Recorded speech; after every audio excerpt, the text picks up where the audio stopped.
PM Modi ने 1 lakh appointment letter बांटे। कहा, पहले नियुक्ति में देरी कर रिश्वत का खेल होता था, हमने प्रक्रिया को बनाया पारदर्शी।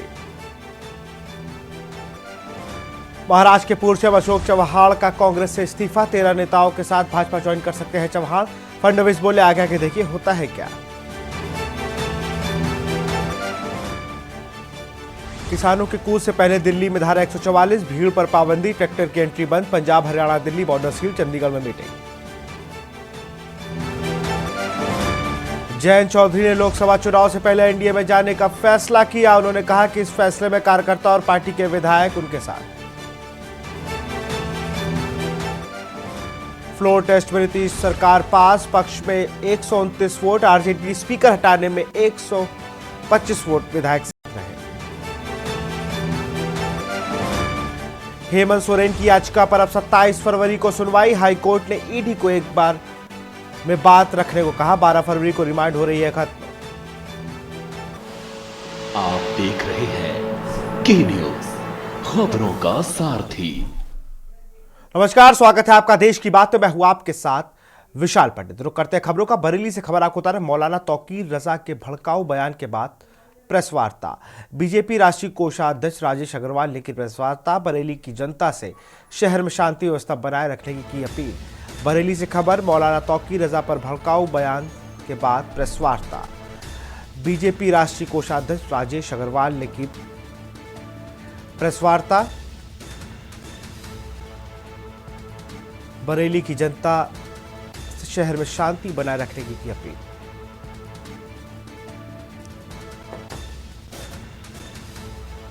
मौलाना तौकीर रजा के भड़काऊ बयान के बाद प्रेस वार्ता।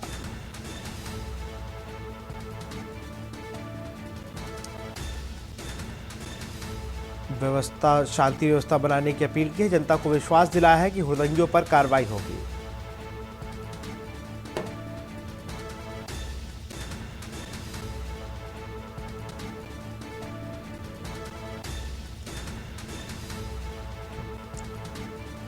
लखनऊ अब करिएगा, बरेली से खबर है जहां पर तौकीर रजा के बयान के बाद बीजेपी के राष्ट्रीय कोषाध्यक्ष ने प्रेस कॉन्फ्रेंस करी है। जनता को दिलाया विश्वास, हुड़दंगियों पर होगी कार्रवाई।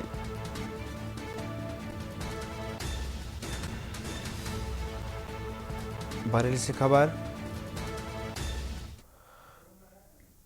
लखनऊ से है। राजधानी में दरोगा के बेटे को जमकर पीटा। पुलिस मुख्यालय में तैनात है दरोगा ने सुशांत गोल्डसिटी थाने में दी है तहरीर। पुलिस पूरे मामले की जांच पड़ताल में जुटी। लखनऊ से खबर, दरोगा के बेटे की पिटाई।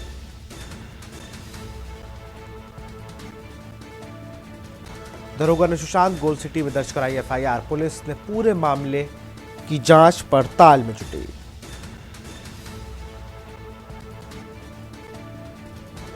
लखनऊ से खबर, राजधानी में दरोगा का बेटे की पिटाई। पुलिस मुख्यालय में तैनात है दरोगा ने सुशांत गोल्डसिटी थाने में दी तहरीर। पुलिस ने पूरे मामले की जांच पड़ताल में जुटी। लखनऊ से खबर, राजधानी में दरोगा के बेटे को जमकर पीटा। पुलिस मुख्यालय में तैनात है दरोगा।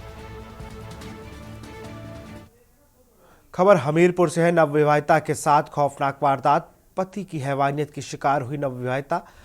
पत्नी की इलाज के दौरान कानपुर में नवविवाहिता की मौत। पति ने जबरन पत्नी से बनाए थे अप्राकृतिक संबंध बनाए जाने से नवविवाहिता की मौत हुई है। 3 फरवरी 2024 को ही हुई थी युवती की शादी। मृतक नवविवाहिता का पुलिस ने कराया पोस्टमार्टम। पीड़ित पक्ष ने एसपी दीक्षित शर्मा को दी लिखित तहरीर।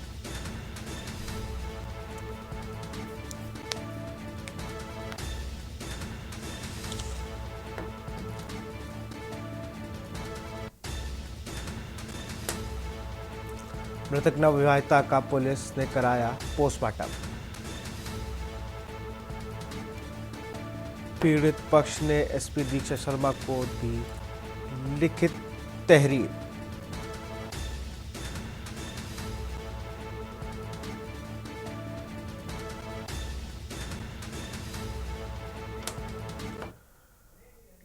यहाँ रुकते एक छोटे से ब्रेक ले, जल्द हाजिर होंगे। आप देख रहे हैं के न्यूज, खबरों का सारथी। ब्रेक के बाद आपका स्वागत है। रक्षा मंत्री राजनाथ सिंह ने आज द टॉरेंस ब्रिज स्कूल में भारत के पहले chief of defence staff general Vipin Rawat की प्रतिमा का अनावरण किया, जहां स्कूल पहुंचने पर केंद्रीय रक्षा मंत्री राजनाथ सिंह का स्वागत उत्तराखंड के मुख्यमंत्री पुष्कर सिंह धामी और द टॉरेंस ब्रिज स्कूल के अध्यक्ष विजय नागर ने किया।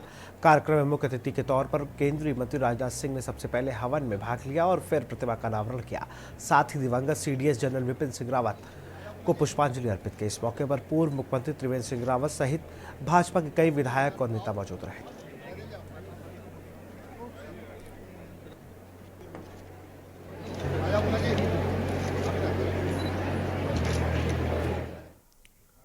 देहरादून में हर सोमवार की तरह आज भी डीएम कार्यालय में जनता दरबार लगाया गया, जिसको लेकर जिलाधिकारी सोनिका ने कहा कि आज 130 शिकायतें जनता द्वारा प्राप्त हुई और उनकी ये कोशिश रहती है कि जल्द से जल्द उसका निवारण उसी समय किया जाए। लेकिन कई शिकायतें जो कि लीगल या लैंड डिस्प्यूट की होती हैं उनमें वक्त लगता है। इसके अलावा जो अन्य शिकायतें प्राप्त होती हैं उसे लेकर एकदम कार्रवाई की जाती है और संबंधित अधिकारियों को दिशा निर्देश भी दिए जाते हैं।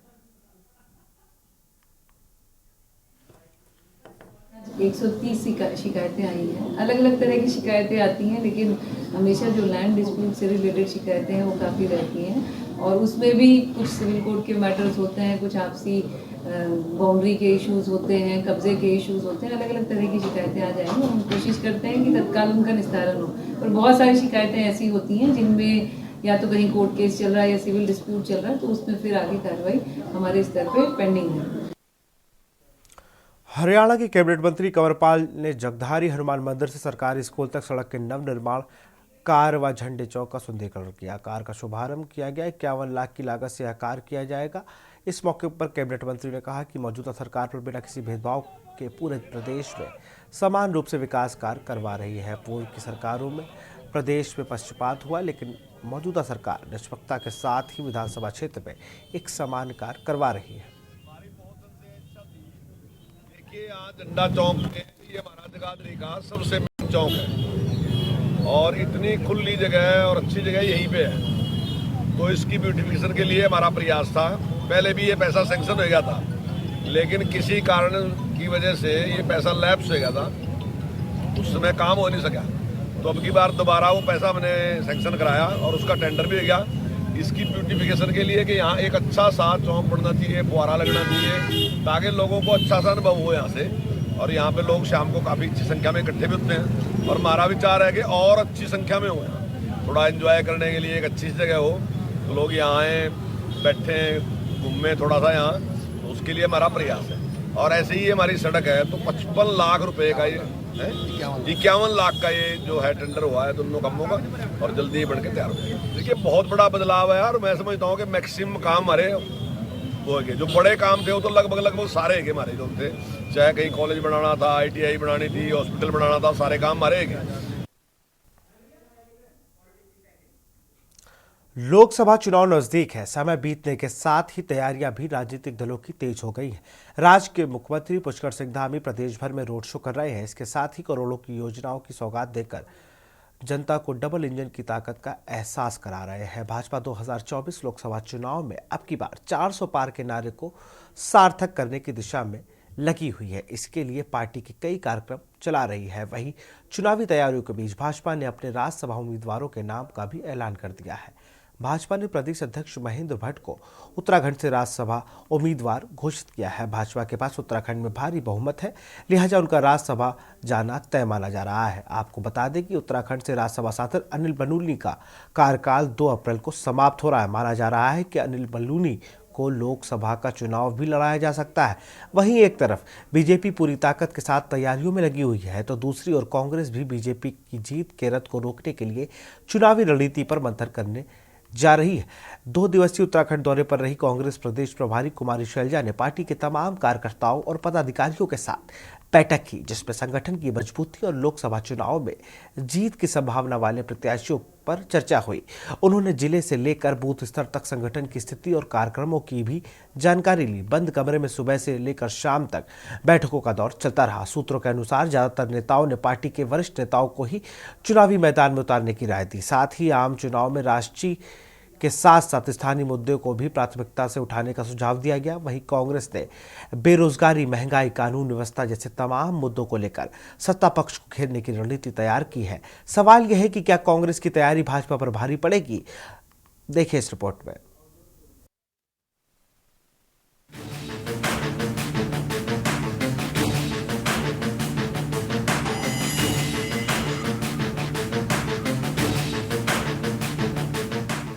देवभूमि उत्तराखंड में लोकसभा के चुनाव नजदीक आते ही राज्य का राजनीतिक पारा गर्मा गया है। बीजेपी, कांग्रेस, यूकेडी समेत तमाम राजनीतिक दल इसको फतेह करने की तैयारियों में लगे हुए हैं। हालांकि भाजपा चुनावी तैयारियों के लिहाज से अपने विरोधी दलों से काफी आगे निकल गई है। सरकार के साथ ही संगठन भी 2024 के दंगल को फतेह करने के लिए पूरी ताकत लगाए हुए है। मुख्यमंत्री पुष्कर सिंह धामी के प्रदेश भर में रोड शो आयोजित किए जा रहे हैं, जहां बड़ी संख्या में भीड़ देखने को मिल रही है। इसी के तहत मुख्यमंत्री ने चंपावत के लोहाघाट में मेगा रोड शो किया है। इसके साथ ही मुख्यमंत्री ने 1,62,15,76,000 की कुल 45 योजनाओं का लोकार्पण और शिलान्यास कर लोहाघाट की जनता को करोड़ों की सौगात देकर डबल इंजन की ताकत का एहसास कराया है। इसके साथ ही पार्टी की ओर से विभिन्न कार्यक्रम आयोजित किए जा रहे हैं, जिसके तहत गांव चलो अभियान के तहत भाजपा पदाधिकारियों ने राज्य के सभी 11,729 बूथों पर 24 घंटे प्रवास किया। वहीं भाजपा का कहना है कि 2024 के चुनाव में पार्टी 400 से ज्यादा सीटें जीतकर ऐतिहासिक जीत दर्ज करेगी। पूरे प्रदेश और देश में एक तरफा माहौल है, मोदीमय माहौल है, राममय माहौल है और पूरे देश की और प्रदेश की जनता ने आदरणीय नरेंद्र भाई मोदी जी को 2024 में प्रचंड जीत के साथ तीसरी बार प्रधानमंत्री बनाने का मन बना लिया है। इसी को लेकर के पूरे प्रदेश भर में भारतीय जनता पार्टी के द्वारा अभियान चलाया जा रहा है। गांव चलो अभियान अभी सफल कार्यक्रम हमारा रहा। उसके तहत हमने गांव में प्रत्येक व्यक्ति से संपर्क करके आदरणीय प्रधानमंत्री नरेंद्र भाई मोदी जी के लिए आम व्यक्ति का समर्थन मांगा है। और जो जिस तरह से पूरे गांव में माहौल है, निश्चित रूप से हम जो 400 पार का जो नारा दिया है उसको हम सफलतापूर्वक पार कर रहे हैं। उनको ये चीज़ पहले करनी चाहिए। जो चुने हुए प्रतिनिधि हैं उनकी जिम्मेदारी है कि वो अपने आवाम की देखरेख करें, उनसे सुझाव लें, उनसे मिलें जुलें। ये चुनावों के टाइम पे नहीं होना चाहिए था, ये 5 वर्ष चलने वाली प्रक्रिया होनी चाहिए। लेकिन बीजेपी हर चीज़ चुनाव से पहले करती है और बीजेपी को ये भी जवाब देना चाहिए इसके सवाल पे कि जो एमपीज़ को 5 गांव गोद दिए थे उनके क्या हालात हैं, जिसमें बच्चे कूद के गधेरे में जा रहे हैं, बड़ी मुश्किल से स्कूल पहुंच रहे हैं। तो वो सांसदों के द्वारा लिए हुए गांव हैं, उनकी आपने स्थिति सुधारी नहीं। अब ये गांव प्रवास करके गांव वालों पे अतिरिक्त बोझ डाल रहे हैं। उनको आपके रहने की व्यवस्था करनी पड़ेगी, आपके भोजन की व्यवस्था करनी पड़ेगी। तो ये ड्रामा बंद करना चाहिए, सच में काम करना चाहिए। वहीं लोकसभा की चुनावी तैयारियों के बीच भाजपा ने अपने राज्यसभा उम्मीदवारों के नामों का भी ऐलान कर दिया है।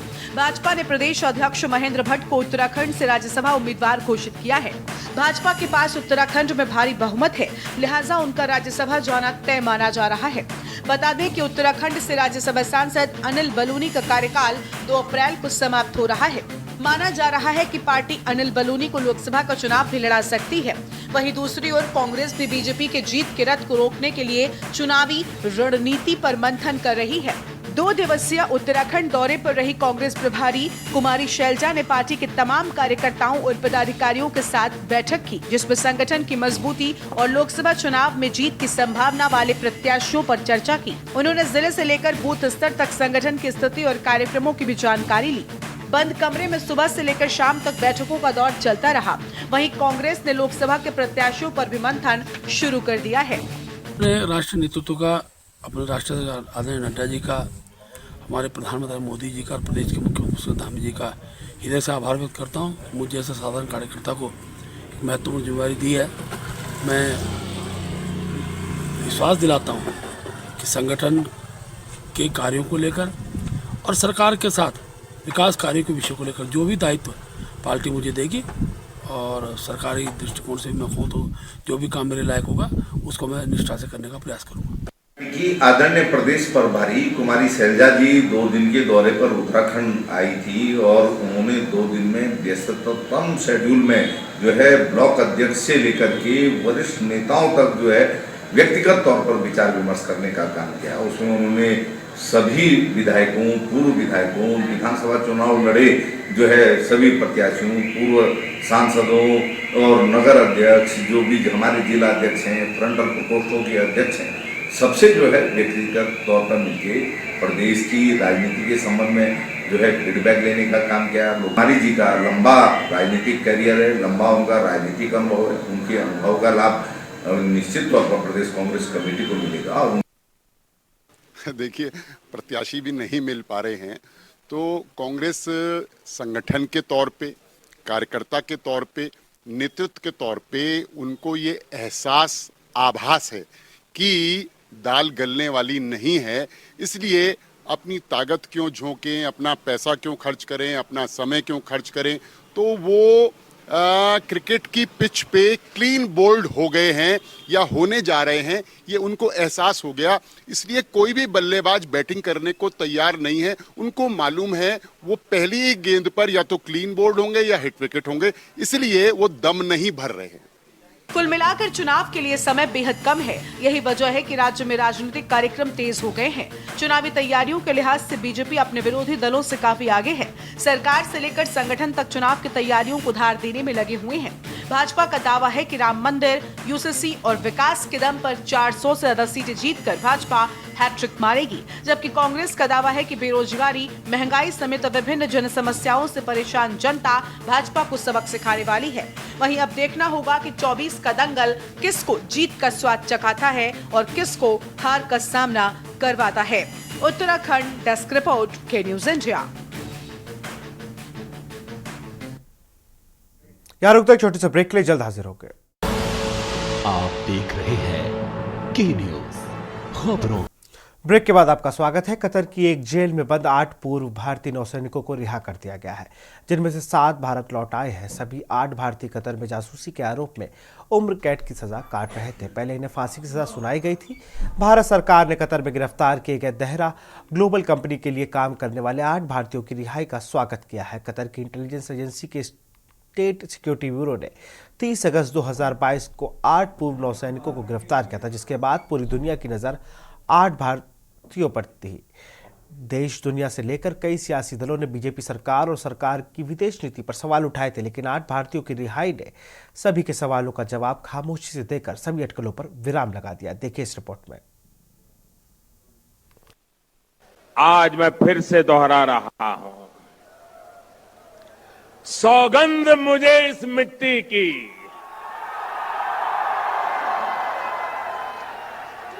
सौगंध मुझे इस मिट्टी की, मैं देश नहीं मिटने दूंगा, मैं देश नहीं रुकने दूंगा, मैं देश नहीं झुकने दूंगा।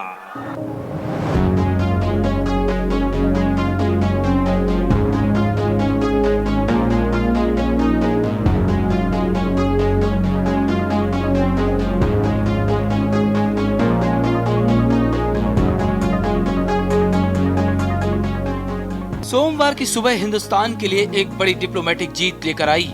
पूरी दुनिया की नजर कतर में बंद भारतीय नौसेना के 8 पूर्व कर्मियों पर थी, जिन्हें कुछ दिनों पहले कतर की कोर्ट ने सजाए मौत की सजा सुनाई थी। लेकिन भारत की कूटनीति और भारत की बढ़ती ताकत और प्रधानमंत्री नरेंद्र मोदी की विदेश नीति ने वो भी संभव कर दिखाया, जिसे पूरी दुनिया नामुमकिन बता रही थी। सोमवार की सुबह कतर ने भारतीय नौसेना के 8 पूर्व नौसैनिकों को रिहा कर दिया। इन लोगों को कथित जासूसी के मामले में मौत की सजा सुनाई गई थी, जिसे बाद में भारत के हस्तक्षेप के बाद जेल में बदल दिया गया था। पीएम मोदी ने यूएई में कतर के अमीर से मुलाकात की थी। माना जा रहा था कि पीएम मोदी की मुलाकात का ही असर है कि सभी 8 लोगों को रिहा कर दिया जाएगा, जिसकी बानगी सोमवार को दिल्ली में दिखाई दी। भारत लौटे ये अधिकारी भी इस बात को मान रहे हैं और खुद भारत सरकार के साथ प्रधानमंत्री नरेंद्र मोदी की तारीफ कर रहे हैं। भारत लौटे नेवी के अफसरों ने कहा कि पीएम मोदी के हस्तक्षेप के बिना ये संभव नहीं था। उन्होंने भारत सरकार के अथक प्रयासों की सराहना की। इंडिया पहुंच गए हम सेफ एंड साउंड और definitely honourable prime minister Shri Modi को धन्यवाद करना चाहेंगे कि उनके पर्सनल इंटरवेंशन से ये पॉसिबल हुआ और गवर्नमेंट ऑफ कतार के हिज एक्सेलेंसी द अमीर को कि उन्होंने ये होने दिया एंड बस यही बोलना चाहेंगे। Thank you very much. Without the intervention of Prime Minister Modi, it wouldn't be. आज हम आपके सामने खड़े नहीं हो रहे होते अगर इंटरवेंशन नहीं होता at that level, highest level. And specially government of India, उनके अथक प्रयास से कि वो कंसिस्टेंटली लगे रहे and we are there in front of you. Qatar में मौत की सजा का सामना कर 8 में से 7 भारतीय सोमवार को वतन वापस लौट आए। उनकी रिहाई पीएम मोदी के नेतृत्व में गहन बातचीत का प्रतीक है। भारत लौटने के बाद इन लोगों ने बिना संकोच अपनी खुशी जाहिर की। बता दें कि पिछले साल 1 दिसंबर को पीएम मोदी और कतर के अमीर तमीम बिन हमद के बीच बैठक हुई थी। माना जा रहा है कि इस मीटिंग ने ही 8 भारतीयों की रिहाई का रास्ता साफ कर दिया था। इनकी रिहाई के लिए आधिकारिक और बैक चैनल दोनों से ही बातचीत का इस्तेमाल किया गया था। 8 भारतीयों की मौत की सजा ने पूरे देश को हिलाकर रख दिया था। राजनयिक प्रयासों और कानूनी सहायता के बाद इनकी मौत की सजा को कम करते हुए जेल में बदल दिया गया था। चलिए अब आपको बताते हैं कि मामले में कब क्या हुआ। अगस्त 2022, 8 भारतीय नागरिकों को अज्ञात कारणों से गिरफ्तार कर जेल में डाला गया। अक्टूबर 2022, दोहा में भारतीय राजदूत और मिशन के उप प्रमुख ने नौसेना के दिग्गजों से मुलाकात की। मार्च 2023, 1 मार्च को इन सभी पूर्व नौसैनिकों की जमानत याचिका कतर की कोर्ट से खारिज हो गई। मई 2023, मई में अल धारा ग्लोबल ने दोहा में अपना परिचालन बंद कर दिया। अगस्त 2023, 8 भारतीय नागरिकों को एकांत कारावास से जेल वार्ड में ले जाया गया। अक्टूबर 2023, 8 भारतीयों को 26 अक्टूबर को कतर की कोर्ट ने मौत की सजा सुनाई। कतर से लौटे भारतीय नेवी के पूर्व अधिकारियों ने कतर के अमीर शेख तमीम बिन हमद अल थानी को भी धन्यवाद दिया है। वतन वापस लौटे जवानों को देखकर ये भी साफ हो गया है कि भारत का बढ़ता कद पूरी दुनिया में अब अपनी धाक जमा रहा है और प्रधानमंत्री नरेंद्र मोदी की विदेश नीति पूरी दुनिया में छाई हुई है, जो इस बात की तस्दीक कर रही है। विनीत शर्मा, स्पेशल डेस्क, के न्यूज इंडिया।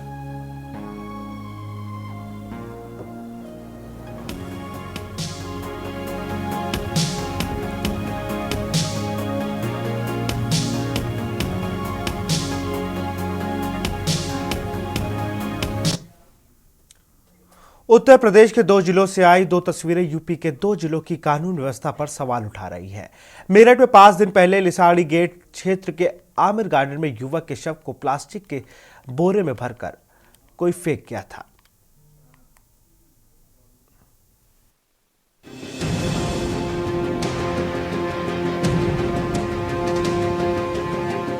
उत्तर प्रदेश के 2 जिलों से आई 2 तस्वीरें ये बताने के लिए काफी है कि अधिकारी सरकार की मंशा पर कैसे पलीता लगा रहे हैं। यूपी डीजीपी भले ही कानून व्यवस्था को सुधारने के लिए सख्त फैसले ले रहे हों, पर जिले के जिम्मेदार अधिकारियों को डीजीपी साहब की मेहनत रास नहीं आ रही।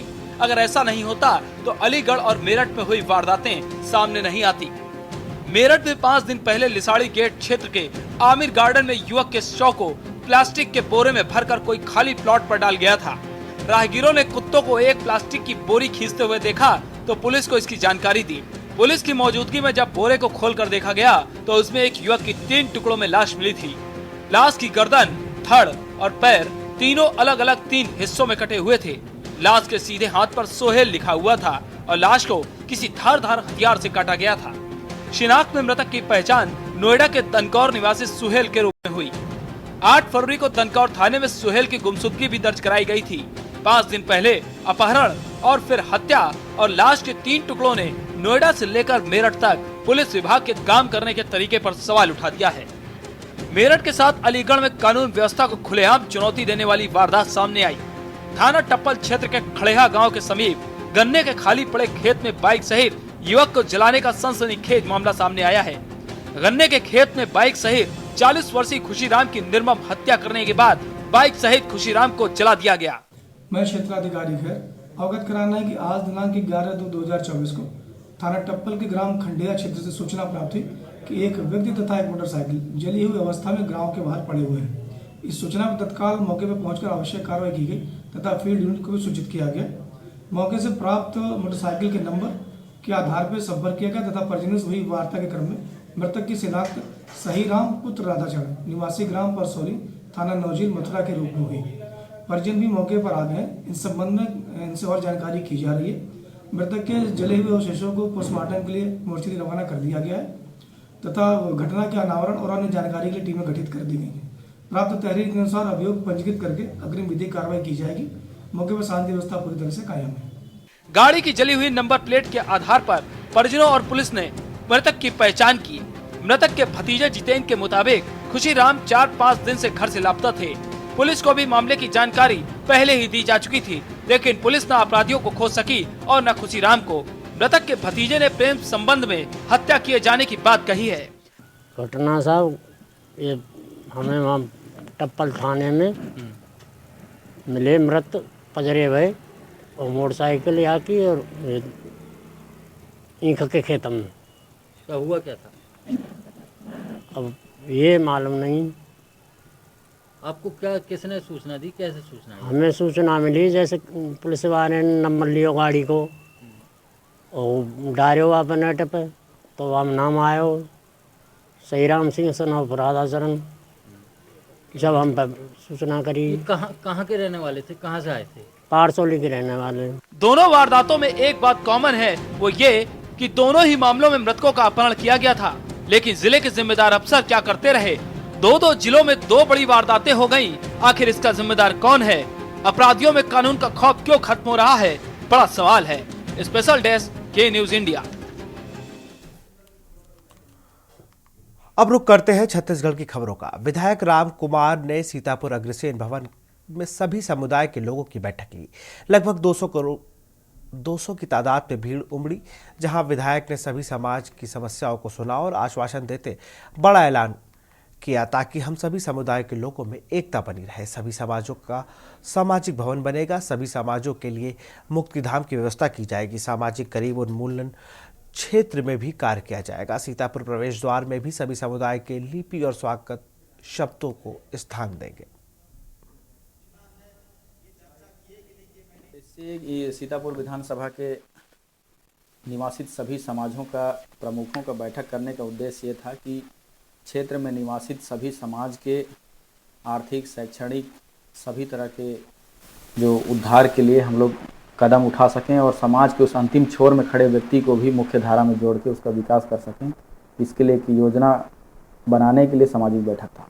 मैं हमारे भारतीय जनता पार्टी का और हमारा सोच था कि एक सीतापुर विधानसभा में एक द्वार बनाया जाए जिसमें यहाँ पे निवासित सभी समुदाय के सभी सामाजिक लोग हैं, उनकी अपनी अपनी भाषाएं होती हैं, अपने अपने लिपिक होती हैं। उन भाषाओं में हम यहाँ आने वाले लोगों का स्वागत करें।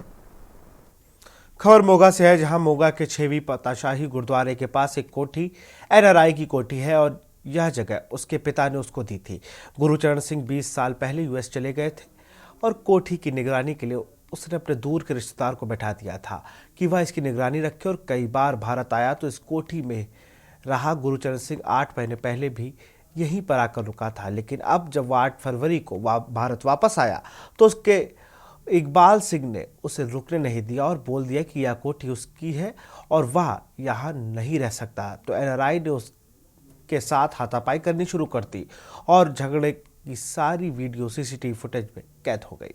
वहीं दूसरी ओर इकबाल सिंह ने उसी समय 112 नंबर पर रिपोर्ट दर्ज करवा दी। कहा कि यह कोठी उसकी है और गुरुचरण सिंह NRI होने के कारण उसको अपने साथियों सहित तंग करता है। देखो जी, इल्जाम ये सारे झूठे आ। मैं इत्थे 1998 ਦਾ ਆਪਦੇ ਬੱਚੇ ਲੈ ਕੇ ਇਸ ਪਰਿਵਾਰ ਦੇ ਵਿੱਚ ਰਹਿ ਰਿਹਾ। ਇਸ ਪਰਿਵਾਰ ਦੇ ਵਿੱਚ ਰਹਿ ਰਿਹਾ। ਜਿਹੜੀ ਮੇਰੀ ਇਹ ਨਾਨੀ ਸੀਗੀ, ਮੇਰੀ ਮੰਮੀ ਦੀ ਸਕੀ ਮਾਸੀ, ਮੇਰੇ ਆਪਦਾ ਮਾਮਾ ਨਾਨੀ ਹੈ ਨਹੀਂ ਸੀ।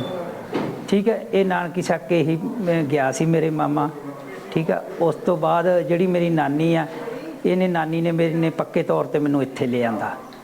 ਕੌਣ ਲੋਕ ਹੈ ਜੀ? ਹਾਂਜੀ, ਕੀ ਨਾਮ ਕੀ ਉਹਨਾਂ ਦਾ? ਉਹਦੀ ਜਸਵਿੰਦਰ ਕੌਰ ਨਾਨੀ ਸੀ ਮੇਰੇ ਨਾਲ। ਨਹੀਂ, ਜਿਹੜੇ ਤੇ ਤੁਹਾਡੇ ਇਲਜ਼ਾਮ ਨੇ ਕੀ ਉਹਨਾਂ ਦਾ ਕੀ ਨਾਮ? ਉਹਨਾਂ ਦੇ ਬੇਟੇ ਆ ਜਿਹੜੇ ਗੁਰਚਰਨ ਸਿੰਘ ਉਹ ਲਾ ਲਿਆ ਇਲਜ਼ਾਮ ਜੀ।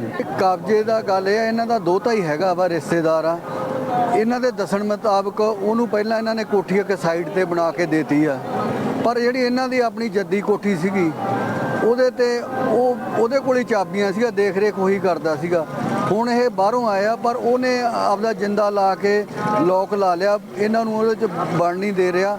ਹੁਣ ਅੱਜ ਤਹਿਸੀਲਦਾਰ ਵੀ ਆਏ ਆ ਮੌਕੇ ਤੇ, ਜਿਹੜੀ ਇਹਨਾਂ ਨੂੰ ਸਵੇਰੇ ਦੋਵੇਂ ਪਾਰਟੀਆਂ ਨੂੰ ਉੱਥੇ ਮੌਕੇ ਤੇ ਬੁਲਾਇਆ, ਜਿਹੜੀ ਅਗਲੀ ਕਾਰਵਾਈ ਆ ਇਹ ਉਦੋਂ ਬਾਅਦ अमल च लियांदी जाऊगी। जगाधरी सरस्वती स्कूल के प्रांगण में हरियाणा योग आयोग की तरफ से हर घर परिवार सूर्य नमस्कार के राज्य स्तरीय कार्यक्रम का आयोजन किया गया। हरियाणा के स्कूल शिक्षा मंत्री कंवरपाल गुर्जर इस कार्यक्रम में मुख्य अतिथि के रूप में पहुंचे। दीप प्रज्वलित कर स्कूल शिक्षा मंत्री ने राज्य स्तरीय कार्यक्रम का शुभारंभ किया, जहां सरस्वती स्कूल में हजारों बच्चों ने एक साथ सूर्य नमस्कार किया। वहीं पूरे प्रदेश के सभी स्कूलों में बच्चों ने ऑनलाइन इस कार्यक्रम से जुड़कर सूर्य नमस्कार किया।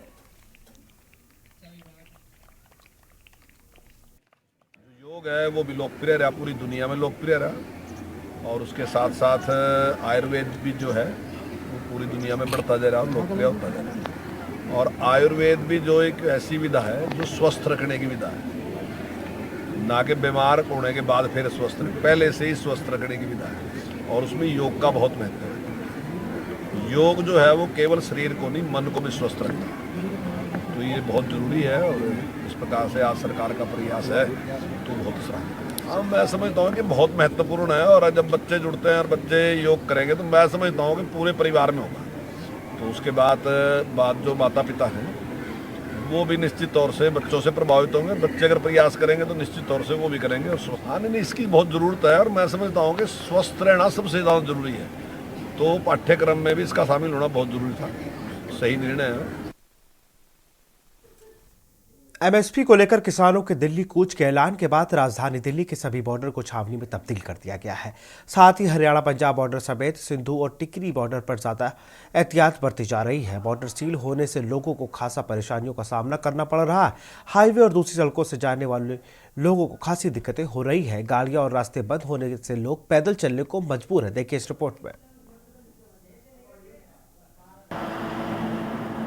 पंजाब, हरियाणा और उत्तर प्रदेश के किसानों का 13 फरवरी को दिल्ली चलो मार्च प्रस्तावित है। इसे देखते हुए हरियाणा के सोनीपत में पहले ही सुरक्षा उपाय बढ़ा दिए गए हैं। किसानों को दिल्ली सीमा पर रोकने का निर्देश है। सोनीपत में पुलिस के साथ नागरिक प्रशासन अधिकारी भी हाई अलर्ट पर हैं।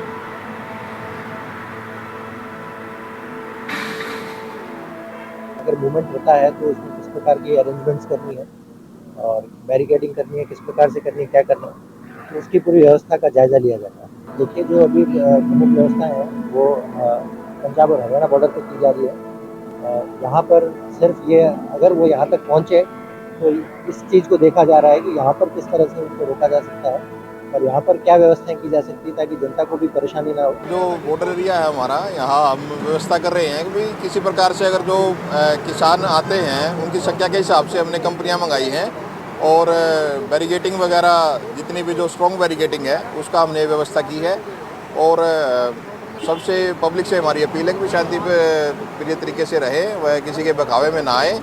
और प्रशासन द्वारा पूर्ण रूप से तैयारी की गई है कि किसानों को दिल्ली कूच करने से रोका जाए। किसान आंदोलन को देखते हुए पुलिस उत्तर प्रदेश और हरियाणा के साथ दिल्ली सीमा की बैरिकेडिंग कर रही है। यहाँ 5000 से ज्यादा जवानों की तैनाती की जा रही है। बैरिकेडिंग की वजह से दिल्ली के सिंघू बॉर्डर पर भारी ट्रैफिक जाम हो गया है।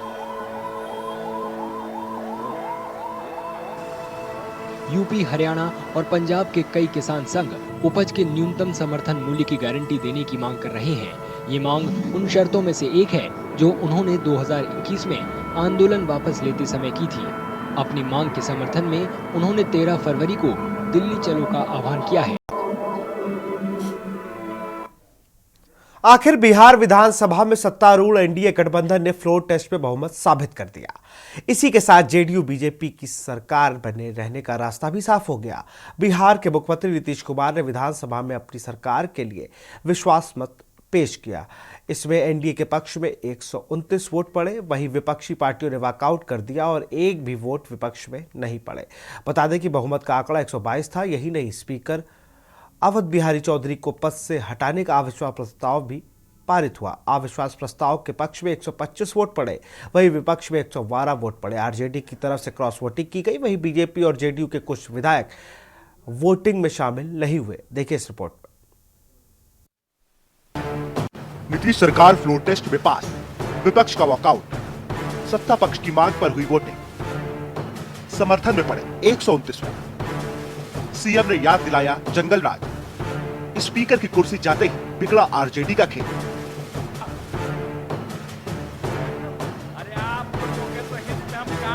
बिहार विधानसभा में नीतीश सरकार ने फ्लोर टेस्ट पास कर लिया। बता दें कि वोटिंग से पहले ही विपक्ष ने वॉकआउट कर दिया था।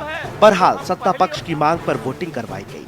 इसमें समर्थन में 129 वोट पड़े, विपक्ष में एक भी वोट नहीं पड़ा। आपको बता दें कि आरजेडी ने नीतीश सरकार को गिराने के लिए सत्ता पक्ष के 8 विधायकों के साथ प्लानिंग की थी। इनमें जेडीयू के 5 विधायक और बीजेपी के 3 विधायक थे। जेडीयू के 5 विधायकों में बीमा भारती, मनोज यादव, सुदर्शन, डॉक्टर संजीव और दिलीप राय शामिल थे। वहीं बीजेपी के विधायकों में रश्मि वर्मा, भागीरथी देवी और मिश्री लाल यादव थे। विपक्ष ने नीतीश कुमार की सरकार को गिराने के लिए लंबा खेला खेला। हालांकि मजबूत रणनीति के बल पर एनडीए ने सारी कोशिशें नाकाम कर दी और ये सब हुआ स्पीकर अवध बिहारी चौधरी को अविश्वास प्रस्ताव के जरिए हटाकर। हुआ ये कि आरजेडी ने एनडीए के 8 विधायकों को साथ लेकर नीतीश सरकार को गिराने का खेल खेलना चाहा।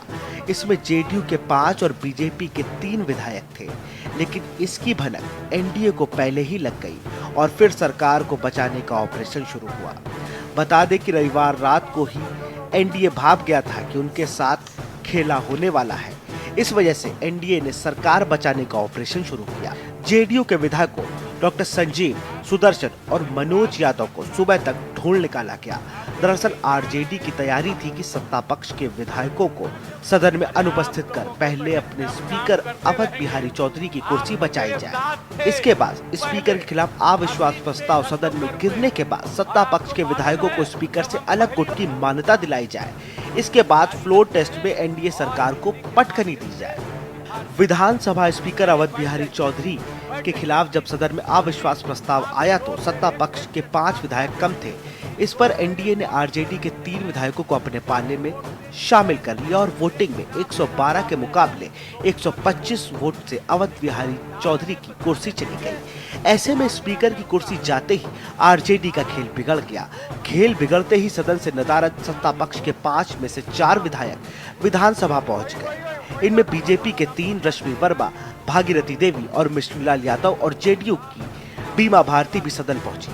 केवल जेडीयू के विधायक दिलीप राय सदन से नदारद रहे। स्पेशल डेस्क के न्यूज़ इंडिया। यहां रुकते हैं, छोटे से ब्रेक ले, जल्द हाजिर होंगे। आप देख रहे हैं के न्यूज़ खबरों। ब्रेक के बाद आपका स्वागत है। उत्तर प्रदेश के मुजफ्फरनगर जिले के तुगलकपुर कम्हेड़ा गांव में बेसहारा मवेशियों के रहने की एक जगह बनकर पूरी होने वाली है। इसके केंद्र सरकार की मदद से बनाया जा रहा है। गौ अभयारण्य को 20 एकड़ जमीन में तैयार किया गया है। बता दें कि मुजफ्फरनगर जिले में पहले गौ अभयारण्य लगभग तैयार हो गया है। देखिए इस रिपोर्ट में। उत्तर प्रदेश के मुजफ्फरनगर जिले के तुगलपुर कम्हेड़ा गांव में बेसहारा मवेशियों के रहने की जगह बनकर पूरी होने वाली है। इसे केंद्र सरकार की मदद से बनाया जा रहा है। गौ अभयारण्य को 20 एकड़ जमीन में तैयार किया गया है। ये निर्माण करीब पूरा हो चुका है और गौवंश का आना वहाँ शुरू हो चुका है। धीरे धीरे हम उसकी संख्या लगातार रोज ही बढ़ा रहे हैं और इतना भी मुजफ्फरनगर जनपद का गौवंश है जो सड़कों पे घूम रहा है, जो खेतों में जो किसान को समस्या हो रही है, उन सबको हम वहाँ पे रखें काऊ सेंचुरी के अंदर और एक अलग तरह की व्यवस्था, बेहतर व्यवस्था देने का प्रयास किया है। एक तरह से पब्लिक प्राइवेट पार्टनरशिप के बेस पे वो चलेगी। एक समिति के द्वारा उसको चलाया जाएगा और जनता का सहयोग भी उसमें, सरकार के साथ साथ सरकार और जनता दोनों के सहयोग से काऊ सेंचुरी को चलाया जाएगा। यहाँ करीब 5000 गायें रखी जाएंगी। दूसरी सुविधाओं के अलावा यहाँ एक सीएनजी प्लांट भी है। ये पायलट प्रोजेक्ट आप कह सकते हैं। इसमें करीब 5000 गोवंश रहेगा। सीएनजी प्लांट लगवा रहे हैं, ट्रेनिंग सेंटर होगा, बहुत सी एक तरह से उसको आत्मनिर्भर बनाने का प्रयास काऊ सेंचुरी का हमारी तरफ से रहेगा। कब तक इसका काम पूरा हो जाएगा, कब ये शुरू हो जाएगा? ज़्यादातर तो काम पूरा हो चुका है, शुरू हो चुकी है। अब धीरे धीरे मुझे लगता है अगले 15 से 20 दिन के अंदर सारा गोवंश वहाँ पे मुजफ्फरनगर जनपद का पहुँच जाएगा। मुजफ्फरनगर गौ अभयारण्य पायलट प्रोजेक्ट है। अगर बेसहारा मवेशियों को सहारा देने का ये प्रोजेक्ट कामयाब हो गया तो दूसरे जिलों में भी मवेशी अभयारण्य बनाए जाएंगे। बेसहारा मवेशी किसानों के लिए भारी परेशानी की वजह होते हैं। ये फसलों को नष्ट कर देते हैं और कई तरह के नुकसान पहुंचाते हैं।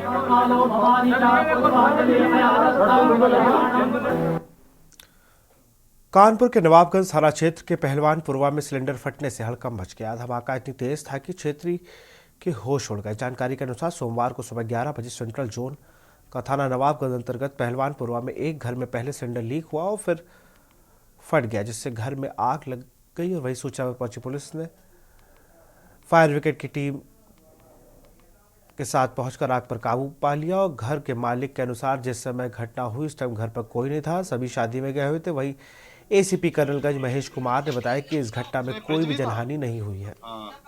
अरे फ्रिज और सिलेंडर दोनों फटे हैं। यहाँ थाना नवाबगंज में पहलवानपुरवा जगह में घर में एक सिलेंडर लीक हुआ, इसमें आग लगी और बाद में फट गया और वहाँ आग लगी, लेकिन किसी को कोई जनहानि नहीं है। हाँ, सामान का संपत्ति का नुकसान हुआ है। पुलिस के द्वारा मौके पहुंचकर तत्काल फायर पुलिस को बुलाकर वहाँ पर आग का बुझाया गया है। लोगों को वहाँ सुरक्षित वहाँ से हटाया गया है। और अमेठी में केंद्रीय मंत्री और अमेठी सांसद स्मृति ईरानी का घर बनकर तैयार हो गया, जिसमें होने वाले गृह प्रवेश की तैयारियां जोरों पर है।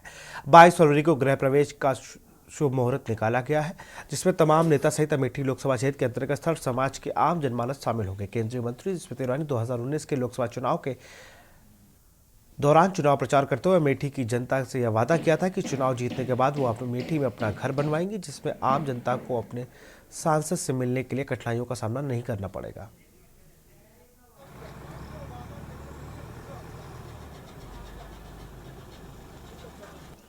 अपनी लोकप्रिय सांसद माननीय दीदी स्मृति ईरानी जी का आवास के कार्यक्रम का उद्घाटन समारोह दिनांक 22 तारीख को प्रभु श्री राम जी की कृपा से निर्धारित किया गया है।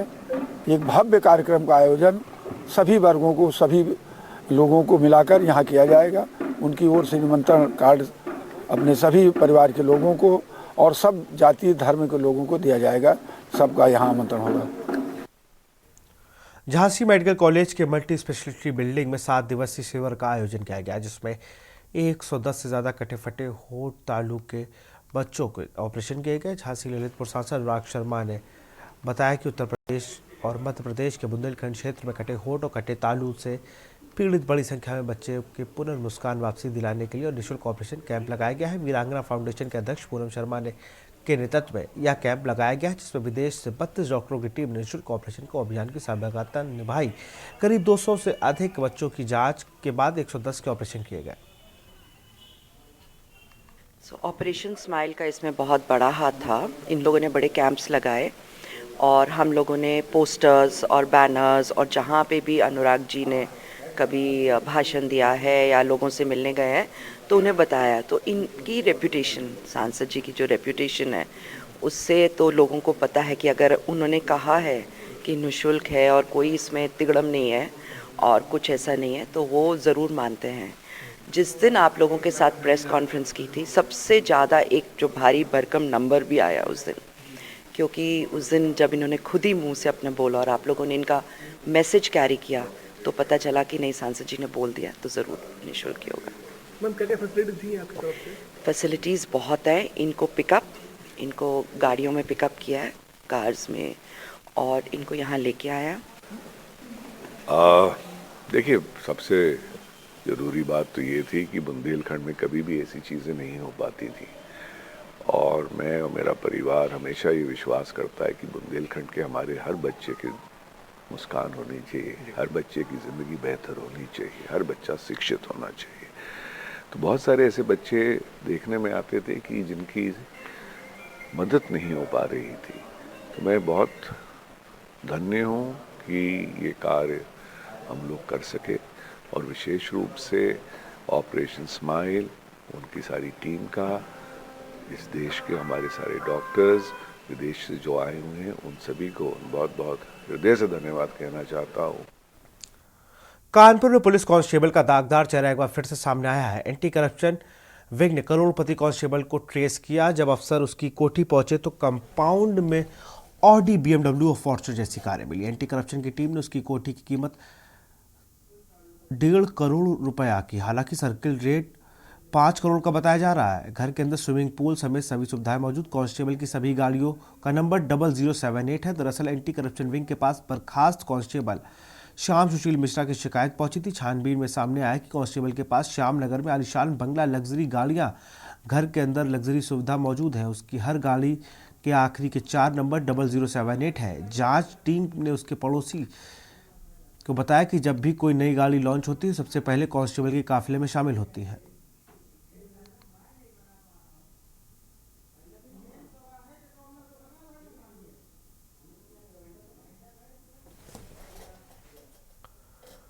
फिलहाल देश की बात में इतना ही। देखते रहिए के न्यूज़ इंडिया। नमस्कार। आप देख रहे हैं के न्यूज़, खबरों का सारथी।